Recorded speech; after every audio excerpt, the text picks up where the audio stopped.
that from 2007 onwards, hundreds of Tobagonians were involved in a process which would have encompassed 41 villages, various levels of communication, various discussions involving the Dr. Prince Committee, involving Russell Martin, who is the senior counsel, and so on. And that process would have, one aspect of it would have climaxed with the bills being approved in the Tobago House of Assembly. And these bills would have represented the views and the recommendations of the people of Tobago on this very critical issue. But while this was going on, we had a parallel process meant deliberately, and I say it meant deliberately, to undermine the efforts of the people of Tobago. And I'm saying that at this point in time, the people of Tobago, when they are made aware of the facts, will have to make a decision as to whether they are prepared to allow themselves to be duped, or whether they're going to have the courage and the fortitude to fight against this attempt to undermine the process and to, in a real sense, discard the interests and discard the recommendations of the people. This insidious plot, and I call it a plot, started in August 10th, 2011, when I received a letter from the Law Reform Commission, and the letter read as follows. Further to instruction from the Attorney General, the Law Reform Commission has prepared, the Law Reform Commission, a green paper entitled Towards Internal Self-Government for Tobago, which includes the Constitution Amendment. Before this paper is released for public comment and disclosure, the Commission would appreciate feedback from the T.H.A. I responded to that letter and indicated to the chairman of the Law Reform Commission that the Tobago House of Assembly does not support the decision to introduce these documents into the public domain at this point in time. I explained to him that the Tobago House of Assembly was involved in a process which is going to climax with the draft amendments to the Constitution and the T.H.A Act brought before the committee. And therefore we disagree with the government's intention to place an alternative discussion document of the review of the T.H.A Act into the public domain at this point in time. And the plot thickens. In December of 2011, I received a letter from the Attorney General, and I want to draw your attention to two paragraphs in this letter, because those are the things that people, Tobagonians, have got to be aware of if we're going to make the right decision. I refer to the subject, internal self-government for Tobago, and write to seek your assistance in relation to the draft green paper entitled Towards Internal Self-Government for Tobago. And he says it, he admits it. It is my understanding that the Tobago House of Assembly recently recorded its disagreement with the government's intention to proceed with this matter by way of the draft green paper and draft bill, particularly in light of the fact, this is the Attorney General speaking, that the Assembly had initiated its own process to review the Constitution and the Tobago House of Assembly Act.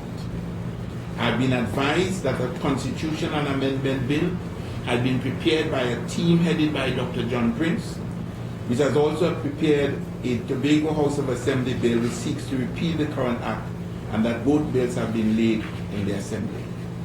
It will be in everybody's interest if the Assembly can cooperate with the government in fostering and promoting the internal self-government of Tobago. And he goes on, but he concludes by saying, in light of the existing differences, I wish to propose that the Assembly name a team which could meet at the earliest opportunity with a team from the Attorney General in an attempt to resolve these differences. I responded to the Attorney General on the 6th of January, and I suggested to him that instead of having the team, that we should have a meeting that should be preceded between, this discussion should take place between the Chief Secretary and the Attorney General to clarify these issues. That meeting did take place. I went to the meeting. The Attorney General was there. The Solicitor General was there. The Chairman of the Law Reform Commission was there. And also the Senior State Counsel was there. And at that meeting, we reiterated the Tobago House of Assembly position, because by that time, the bills were before the cabinet. In fact, I took down to that meeting the two bills which I handed over to the Attorney General. I had already sent the bills to the Secretary to Cabinet. I sent bills to the Prime Minister. In fact, the Prime Minister responded to me. The letter I sent on the 15th of December, honored to forward for your consideration copies of the attached bill which have been transmitted to the Secretary to Cabinet. The Prime Minister's Permanent Secretary responded to me on the 29th. I acknowledged receipt of your letter dated December 15, 2011, together with copies of the draft Tobago House of Assembly bills number 1 and number 2 of 2011. I have been directed by the Honorable Prime Minister to submit both bills to the Honorable Attorney General for his perusal and necessary action. The Honorable Prime Minister looks forward to continued collaboration as we seek resolution to the issues therein. So it was in those circumstances that the State Counsel and I went down to the Attorney General's office. And at that point in time, the Attorney General gave a commitment that he would take the bills to the Cabinet. He told us that he could not guarantee what the Cabinet would do, and therefore he would not preempt the Cabinet decision. But he made a commitment that at the end of this exercise, he will come to Tobago to discuss the matter further. I heard nothing from the Attorney General, and therefore on the 13th of February, I wrote to him, review of the Tobago House of Assembly Act and reform of the Constitution of Trinidad and Tobago. And I said, dear Minister, you will recall that when we discussed the above captioned subject at the meeting held in your office on Monday, January 9, 2012, you had made the commitment to bring the bills approved by the Tobago House of Assembly before the Cabinet for its consideration. You had also indicated that as soon as the Cabinet completed its deliberations, you would initiate further discussions with the Assembly, and inverted commas because I was quoting him, preferably in Tobago. Minister, I'm concerned that to date there has been no further communication from your office on this issue, and I'm therefore requesting an urgent update on the Cabinet review of the Assembly approved bills, and by extension the process that will lead to full internal self-government for the island of Tobago, in anticipation of a positive response. I received no communication, no response to that. But what we see in the Tobago news is a green paper coming out of the Ministry of the Attorney General, Republic of Trinidad and Tobago, towards internal self-government of Tobago. And this green paper, of course, has nothing to do with the bills which were sent from the Tobago House of Assembly, has nothing to do with the arrangement for the discussion between the Attorney General and the Tobago House of Assembly, but deals with an abridged version, and I want to make the point, an abridged version of a bill which was put forward by a committee of Tobagonians who took it upon themselves to do something about this.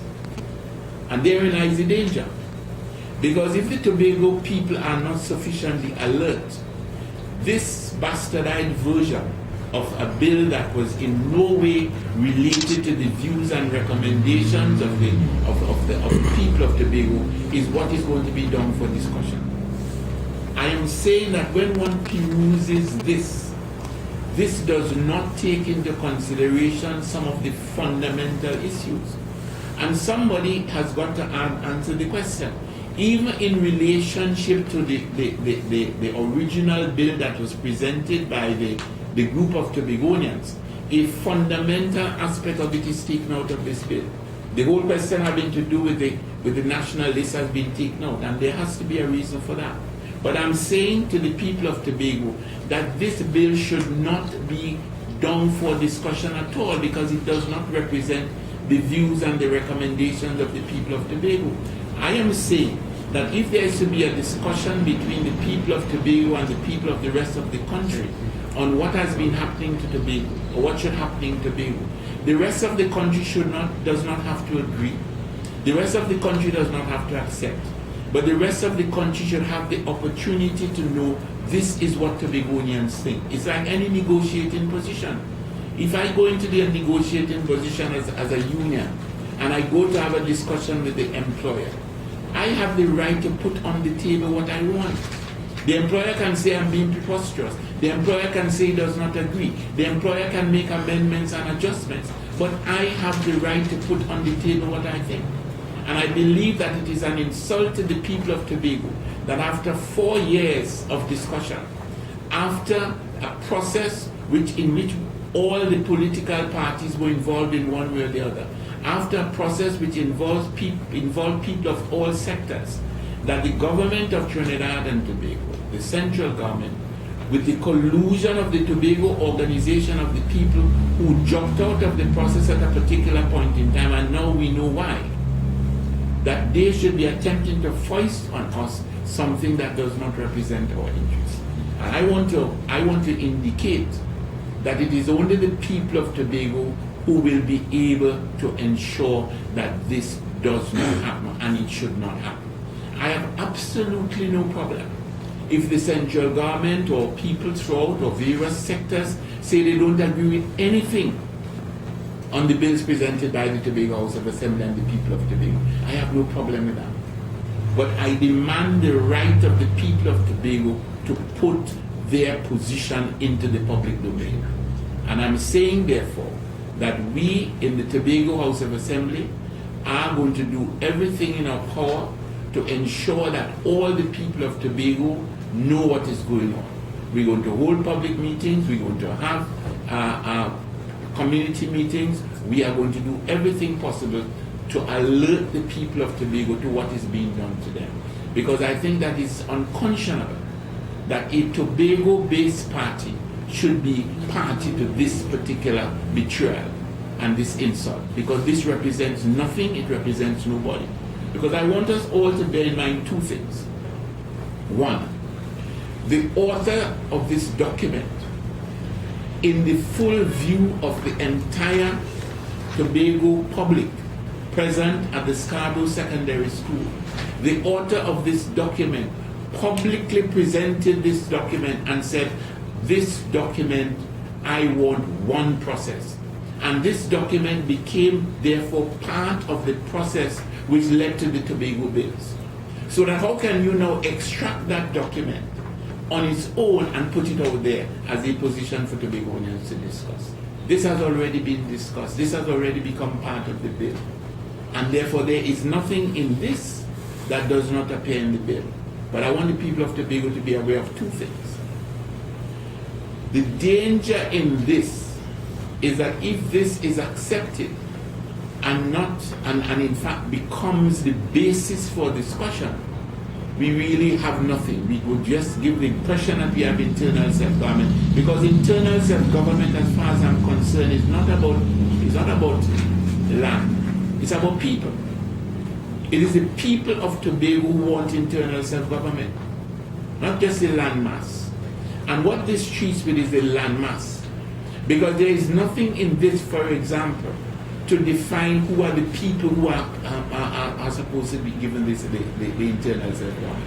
It does not even define in a way with which Tobagonians can be comfortable what is this landmass called Tobago. It speaks to a 10-mile radius, which in effect gives Tobago nothing on which it can develop. And I'm saying there are other fundamental issues which we are going to treat within some detail. But I'm urging the people of Tobago, and I'm urging the right-thinking people throughout the country to understand what is being perpetuated here, and to recognize that we cannot be fair to the process which has been going on for the last 4 years, cannot be fair to the people of Tobago who have been fighting for internal self-government for decades. We cannot be fair to them if at this particular point in time the Attorney General attempts to foist his own document on the people of Tobago in a situation where he has in his possession, where the Prime Minister has in her possession, where the cabinet has in its possession the bills which represent the views of the people of Tobago. And I thought that I wanted to bring that to the attention of the people of Tobago, to let them understand that this is something about which they should be aware, this is something to which they must respond, and this is something that if they do nothing about it, they could end up, in fact, colluding in their own demise and colluding in the dismantling of all that they have been trying to do over the past 4 years to bring internal self-government to Tobago. So that's what I wanted to bring that to the attention of the national public, but more so to the attention of the people of Tobago, and to enlist their support as we attempt to send a very powerful signal to the central government that we are not prepared to take this latest insult.